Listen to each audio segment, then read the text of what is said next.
అందరికీ హాయ్. ఈరోజు మనం ఇంకో వంటకంతో వచ్చేసాం. ఈరోజు మనం వండబోయే కర్రీ చుక్కకూర ఎండు చేప. కర్రీ చేయడానికి ఏమేమి సామాన్లు కావాలో చూపిస్తా. చుక్కకూర, ఎండు చేప, టమాటా, అల్లం వెల్లుల్లి పేస్ట్, ఆనియన్స్, ఉప్పు, కరివేపాకు, పసుపు, కారం, ఆవాలు, జీలకర్ర. ఇప్పుడు మనం ప్రాసెస్ చూద్దాం. స్టవ్ వెలిగించుకోవాలి. ఇప్పుడు మనం కళాయిలో ఆయిల్ వేసుకున్నాం. ఆవాలు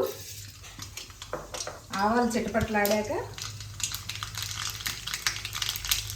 జీలకర్ర,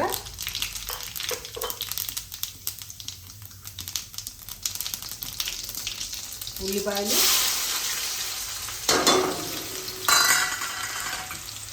కరివేపాకు,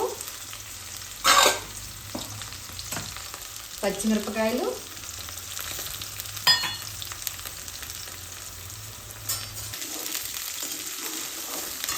ఇప్పుడు ఆనియన్స్ ఫ్రై అయిపోయి ఇప్పుడు దంచుకున్న అల్లం వెల్లుల్లి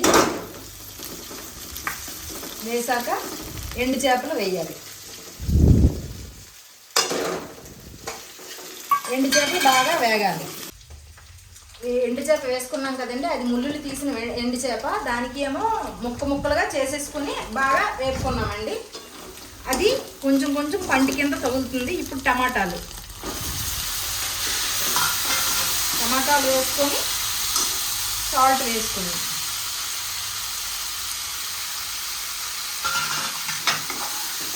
ఇది వేగిన తర్వాత మిగిలిన ప్రాసెస్. ఇప్పుడు టమాటాలు కూడా వేగాయి కదండి.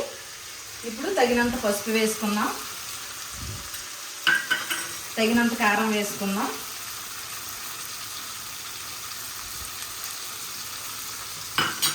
ఇది కలుపుకున్నాక ఇప్పుడు చుక్కకూర వేసేసుకుందాం.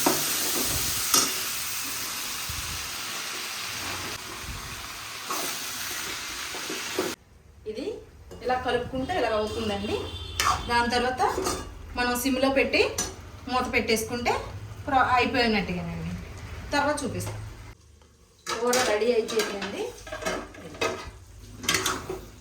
రెడీ అయిపోయింది. ఇప్పుడు సర్వ్ చేసుకోండి. సో ఈరోజు మన కర్రీ చుక్కకూర ఎండి చేప. సో ఇది కూడా టేస్ట్ చేద్దాం. దీంతో పాటు ఈరోజు మనకి side dish chicken tandoori. So ఈ రెండు టేస్ట్ చేసి ఎలా ఉన్నాయో చెప్దాం. చుక్కకూర తీసుకొని అన్నంతో బాగా కలుపుకొని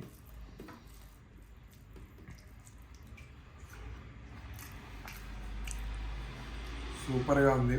మీరు కూడా ఈ రెసిపీ ట్రై చేసుకొని ఇంట్లో తినండి. ఈ ఎండు చేపలు చిన్న పీసుల్లాగా అయిపోతాయండి. అవి